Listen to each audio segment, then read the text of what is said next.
Match में क्या हो रहा है भाई, ये PSL हो रही है या कोई गली मोहल्ले की क्रिकेट हो रही है? बहुत बड़े अल्फाज बोल दिए हैं मैंने, पता है आपको क्यों? क्योंकि मेरी favourite team Lahore Qalandars perform ही नहीं कर पा रही है भाई। मतलब इतने मामूली से रन अभी बने थे और उसके बाद 6 विकेट गिर गई, शाहीन आउट हो गया, जो आ रहा है वो आउट होता जा रहा है। फिर उसके बाद अगर आप देखें तो अभी 100 रन बने नहीं और 8 विकेट्स भी गिर गई। अभी इस वक्त मेरी बात करते करते भी 2 विकेट्स गिर गई होंगी और ऑल आउट हो गए होंगे। मतलब आज ऐसी कौन सी नजर लग गई, ऐसा क्या हो गया कि अपने होम ग्राउंड के अंदर पहला मैच लाहौर में, क्राउड भी अच्छा होगा, लोग भी खुश हो रहे होंगे और लाहौर कलंदर्स परफॉर्म ही नहीं कर पा रहा पेशावर ज़ल्मी के अगेंस्ट, जो कि अभी अपने कोई मैच नहीं जीते हैं। बदकिस्मती से एक मैच वो जीते हैं सिर्फ, मतलब खुशकिस्मती से एक मैच वो जीते हैं सिर्फ मुल्तान सुल्तान के खिलाफ, अदरवाइज तो वो हारते आ रहे थे। उन्होंने आपको मतलब इतना कंट्रोल कर दिया आपकी होम ग्राउंड के ऊपर, ऐसी क्या वजह हो गई है? इस हवाले से बातचीत का सिलसिला जारी करते हैं। मेरे साथ मौजूद हैं sports analyst, sports journalist Imran Suhail साहब। अस्सलाम वालेकुम, कैसे आप? वालेकुम अस्सलाम। इतने लंबे सांस में आप बात कर सकते हैं? आपकी मजबूरी है। Very funny. काम की बात करें, क्या हो गया लाहौर कलंदर्स को? देखिए लाहौर कलंदर्स को क्या हो गया, ये मैं वैसे बड़ा सरप्राइज हूँ कि मैं सोच रहा था कि जब लाहौर आएगी ना बीमार PSL, हाँ, तो ठीक हो जाएगी। वो तो और खराब हो गई। वो तो मुझे समझ नहीं आ रही कि बीमारी, मुझे लगता है वो गहरी है, डीप है थोड़ी, क्योंकि लाहौर की बैटिंग पिचेस जिसमें वेस्ट इंडीज की वुमेन क्रिकेटर्स ने 10 ओवर में 170 रन बनाए थे और वहां लाहौर की टीम एकदम से लेट गई। मतलब 18 ओवर खेली है, 122 रन, 8 खिलाड़ी आउट हो गए। रवि की सिकंदर होगा जो जिम्बाब्वे के प्लेयर है, जिम्बाब्वे के प्लेयर, ये मैं कंट्री का नाम जरा याद रखिएगा, वो कंट्री जिम्बाब्वे क्या क्रिकेट नहीं, मुल्क नहीं है वो, आप जैसे कह रहे हैं जैसे मतलब वो साफ वाला कोई इलाका है, शेखपुरा जैसा। रैंक देख लेना, चैंपियंस ट्रॉफी में नहीं थी तो उसका मतलब रैंकिंग इतना अंडरएस्टिमेट कर दिया आपने। 11 नंबर पे। सो अगर उस कंट्री का एक अच्छा प्लेयर आके यहाँ परफॉर्म कर रहा है, बाबर सबसे ज्यादा रन उसके खिलाफ किए और आज जो सबसे बड़ी खच मारी है वो मुझे ये समझ नहीं आई कि आसिफ अली को किधर से ओपन करवा दिया उन्होंने। उनकी फ्रेंचाइज उनकी मर्जी, उनका आसिफ उनकी मर्जी। तो फिर इसका मतलब है एक फ्रेंचाइज मैं भी खरीद लेता हूँ। तो खरीद में आप में पैसे हैं, पहले मुझे बताएं। हाँ, मैं भी कोई स्पॉन्सर ढूंढूंगा भाईजान, आए मुझे स्पॉन्सर से फ्रेंचाइज खरीदी जाती है। देखिए इन्वेस्टर होना चाहिए, इन्वेस्टर होने चाहिए, अपने पास भी कुछ होना चाहिए। ये नहीं कि हाथ में पेन पकड़ के तो अपने आप को आतिफ राना समझने लगे।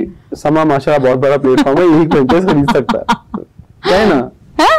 खरीदे ना एक फ्रेंचाइज। हमें क्या जरूरत है ना, हमने जिक्र किया ना, हमने बात की, आपने कहा है कि मैं फ्रेंचाइज खरीद सकता हूं। मैं एक मिसाल दे रहा हूँ, फ्रेंचाइजेस खरीद के आपने कहा ना हमारी मर्जी, हम जो मर्जी करें, तो फिर 2-4 और बिजनेसमैनों को बुलाते, क्रिकेट जाए भाड़ में, क्रिकेट नहीं हो रही ना हमारी, पाकिस्तान की क्रिकेट तो होना ना, ये 2 टीम्स बननी है ना, आप खरीद ले एक।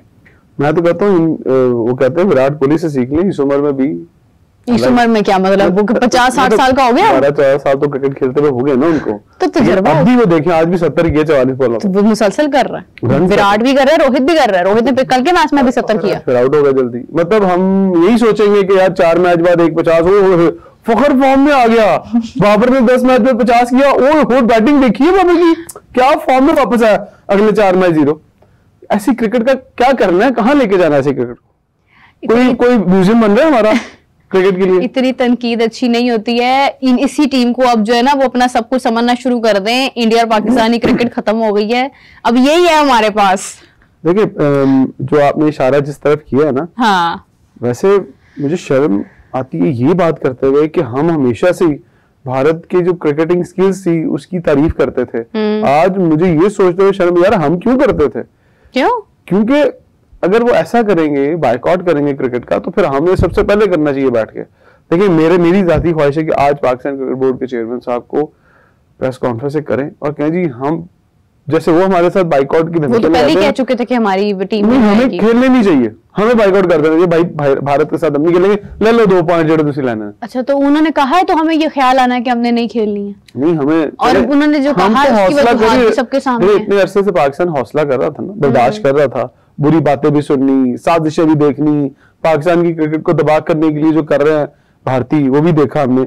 लेकिन इस हद तक आ जाएंगे कि हमारे साथ वो इंटरनेशनली खुल के सामने आ गए, तो फिर हमें भी इंटरनेशनली खुल के सामने आना चाहिए। मेरी बात सुने, भारत ने पाकिस्तानी क्रिकेट तबाह नहीं किया, पाकिस्तान ने अपनी क्रिकेट खुद तबाह की है। नहीं, हमारे खिलाड़ी लोग सब परफॉर्म कर रहे थे, टैलेंट की बात नहीं कर रहा, टैलेंट एक साइड पे कर रहे हैं, सिस्टम भी हमारा अपनी जगह है, पैसा भी हमें आपस में खेलने की बात कर दें। देखिए वो उस तब जब खराब हुए थे तब भी मसाइल थे, आज जब खराब हो रहे हैं तो आज भी मसाइल है। जब तक टेबल टॉक नहीं होगी, जब तक ये मसाइल ऊपर के लेवल पे हल नहीं होंगे, क्रिकेट इफेक्ट होगी। हमें नहीं खेलना। अच्छा, ना खेलें, आपको कौन सा बुला रहे हैं वो वहां पे अपने पास?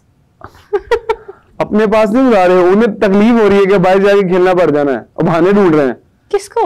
इंडिया को बहाने ढूंढ रहे हैं। बहाने ढूंढ रहे हैं। बता अभी क्या हुआ रिसेंट? क्या हुआ बताएं? मैं अब ये स्पोर्ट्स का प्रोग्राम है, मैं इस पे शेयर कर नहीं सकती हूँ, लेकिन क्या हुआ है ना, उसके बाद जाके वही बात कर रहे हैं। अच्छा, जब चैंपियनशिप शुरू होने से पहले जो हमारे फड्डे चल रहे थे, उन्होंने कहा जी हमने नहीं खेलने आना, हमने न्यूट्रल वेन्यू डिसाइड किया। फिर हमने डिसाइड किया कि हम न्यूट्रल वेन्यू पर अपने सारे इवेंट खेलेंगे, भारत नहीं जाएंगे। मैं कहता हूँ अब न्यूट्रल वेन्यू पे भी नहीं खेलना चाहिए।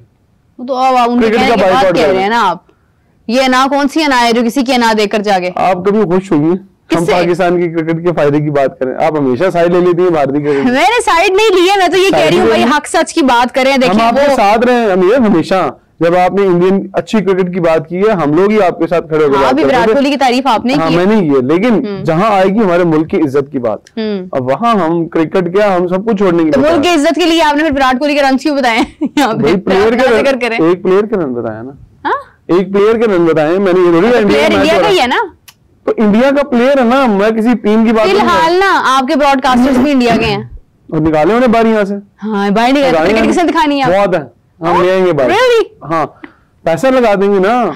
अरे पैसा आ गया इतना। नहीं, इज्जत सबसे ज्यादा प्यारी है, पैसे चाहे जेब से भी लगाने पड़े लगाएंगे। हाँ, जैसे कबड्डी निकालेंगे वैसे हम क्रिकेट। हम इंडियन ब्रॉडकास्टर को नहीं बर्दाश्त करेंगे। ओह माय गॉड, इतनी सख्त जुर्रत नहीं करने, जुर्रत की क्या बात है? देखिए जी, ये तो खैर मजाक एक तरफ है। अभी तो इस किस्म के खैर ऑर्डर्स भी जारी हो चुके हैं, वहां के लोग यहाँ के लोग वहां, लेकिन ये हमारा मसला नहीं है। हम स्पोर्ट्स पर बात कर रहे हैं और स्पोर्ट्स पर ही हमें रहना चाहिए। लेकिन जो भी हालात हो रहे हैं उसकी वजह से पाकिस्तान इंडिया की क्रिकेट जो है वो मजीद नहीं होगी। ये फैसला इंडिया ने दिया है, जिस पर अब पाकिस्तान का भी कोई उसके ऊपर बयान नहीं आया। लेकिन हमारे इमरान सुहेल साहब जो है वो कह रहे हैं कि हम भी नहीं खेलेंगे। वो वही बात है कि तुम मुझे नहीं बुलाओगे, मैं भी तुम्हें नहीं बुलाऊंगी, लेकिन फिर आंख छोटी छोटी करके देखना कि मुझे बुलाया कि नहीं बुलाया।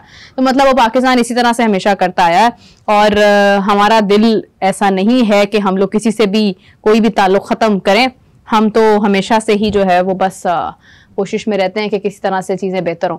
इमरान साहब, अगर अभी बात की जाए अभी मैच की, बाबर आजम की बैटिंग से क्या उम्मीद लग रही है? उनकी इस टाइम जो बॉडी लैंग्वेज है वो देखकर, और स्पेशली रन्स जिस तरह से बन रहे हैं, बाबर तो अकेला भी ये सारे रन्स बना सकता है।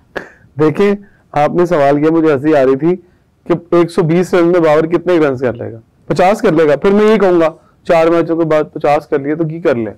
वो तो ये क्लोज टू द PSL ही पता चलेगा कि बाबर कहाँ स्टैंड कर रहे हैं। देखिए, आज मेरा दिल कर रहा है और मेरी ख्वाहिश है कि बाबर रन्स करे।